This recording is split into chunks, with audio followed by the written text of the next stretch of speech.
Hey, FBC kids, Pastor Terry here. I am so excited that we are connecting again via cell phone, tablets, social media, and or laptop or a desktop computer. But we're so glad, I'm so glad that we get to hang out one more time. So, in the last couple of weeks, Pastor Nikki has talked to you about hope and about peace. And then last week I talked to you about joy. So this week is the last on the series of Advent, which is the word love. It's on love. And so, but here's the thing. The thing about love is that we can say it all we want. Love, love, love, love, love. Boy, I love you. Man, I really love you. Heart, love, love, love.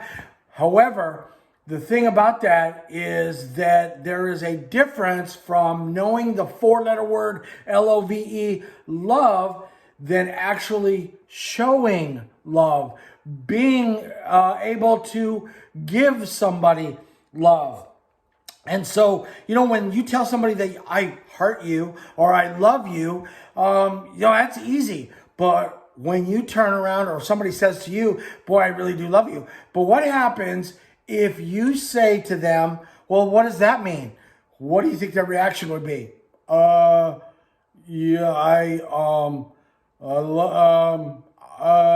It's a hard concept to understand. Love isn't an emotion. Like I said, you have the emotion of I'm so in love. And back in my day, this was before texting, but back in my day, we used to write little notes and say, do you like me? Cross yes or no. And then we'd give our friends to give it to our, and we would do it that way.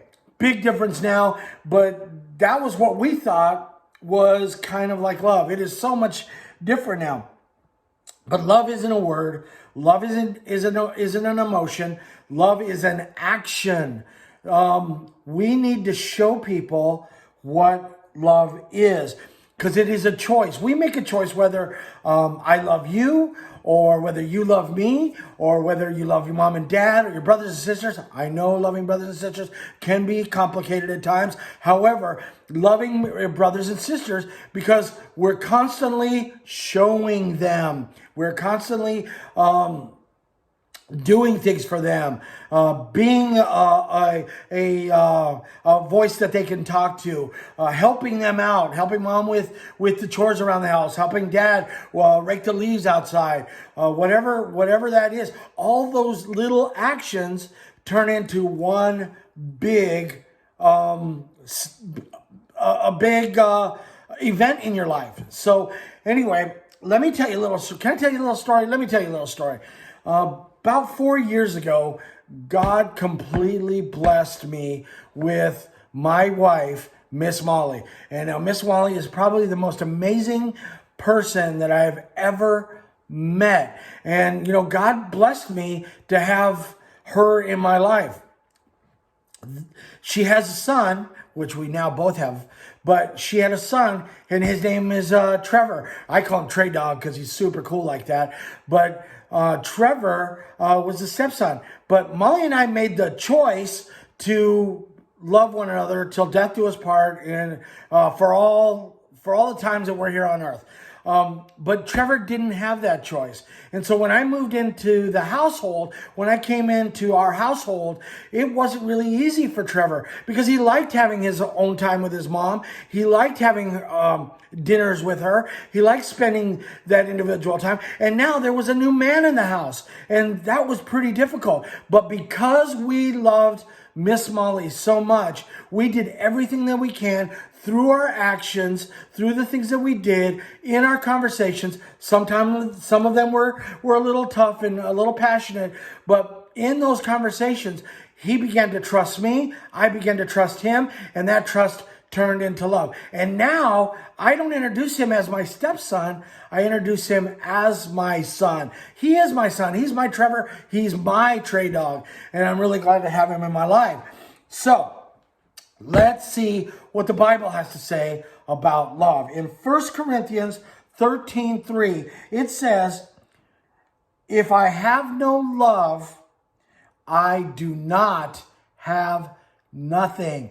You know what it also says in the Bible? That God is love. God is what is the definition of love. When we think about love, we need to think about God. And so when we have God in our heart, when we have God inside of us, then if we don't let God out, we're not letting love out. Let me give you an example. I'm hopefully going to not get Miss Molly upset, but I have, this is going to get ugly, but I have my superhero mug. I'm a big Hulk fan, so this is my Hulk mug, and this is my cup, which represents the people, the things, life around me. And this, my friends, is a can of whipped cream. Whipped cream is awesome. I love whipped cream because you know what? It makes pumpkin pie. This time of year, pumpkin pie, nothing better. And you know what? I always get the waggy finger from Miss Molly because I create a Mount Everest what is that ride in Disneyland that you go through the little bobsled thing. That's pretty cool. But I always make that mountain outside my pumpkin pie. Excuse me. And then I also love it on ice cream sundaes. Love it on ice cream sundaes. You know what? Isn't it really good if you do a psh, psh, inside your hot chocolate? Absolutely. But here we go. Hopefully I don't make a mess. Oh, you know what? I really super love this. Do not try that at home. Yikes. Where's Miss Molly? Anyway, I get distracted. So anyway, here's my superhero mug. Oh, that was so good. Here's my superhero mug, and this is life. Now I have my whipped cream, which represents love. Now, inside of this whipped cream can, we have all this love, all this luscious deliciousness, and it's inside this mug, or inside this. And now, does it do any good when it's inside? No. It doesn't taste very good. It tastes like a can. But what it does is inside, it doesn't do any good. But when we let it outside, when we let the love out and we let God's love come out, you can see that love just keeps coming on and on and on and on. Man, that's a lot of whipped cream until it finally overflows. There you go. We let God's love out, and so that the people around us feel that overflowing love all over them, all around them, and it is the best way for us. Instead of giving them rules and regulations, why not we show them love? Why don't we show them kindness? Why don't we show them, you know what? Instead of giving them a sermon, why don't we give them a sandwich? Wouldn't that be awesome? Be kind to people. It's awesome. Listen, if you go to school and you don't have God's love, if you're not showing God's love, things aren't going to be so good. You've got nothing. If mom and dad go to work and they don't show anybody around them love, how do you think that's going to work? Nothing's going to happen. No, they're going to isolate themselves. And in your home, if you're not showing your brothers and sisters, mom and dad, all about love, how's that going to work? Nothing's going to happen. Everybody's going to be mean to each other. But when you let God's love flow out of you like the whipped cream, then what happens is that good things happen. Even mean people have no other choice but to be nice and be kind, because you're nice and kind and you're letting God's love show. They're seeing Jesus through your actions. In 1 John 4:19, it says, we love each other because he loved us first. God loved us. He takes care of us. He blesses us. And the best way to show the people is to take care of and love people. Do what God's doing for us in our life. Do that for other people in your life.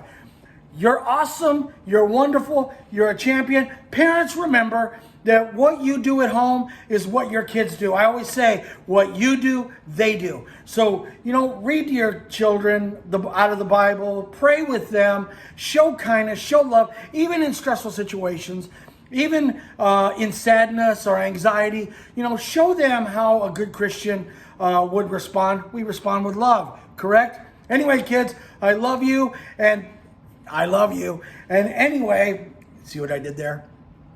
Anyway, I can't wait to see you. Next week, we're going to talk about sacrifice, and I can't wait to see you. Remember, like us, comment, and share on FBC Kids on Facebook and FBC Kids 1 on Instagram. Look forward to seeing you soon, and you have a great Christmas.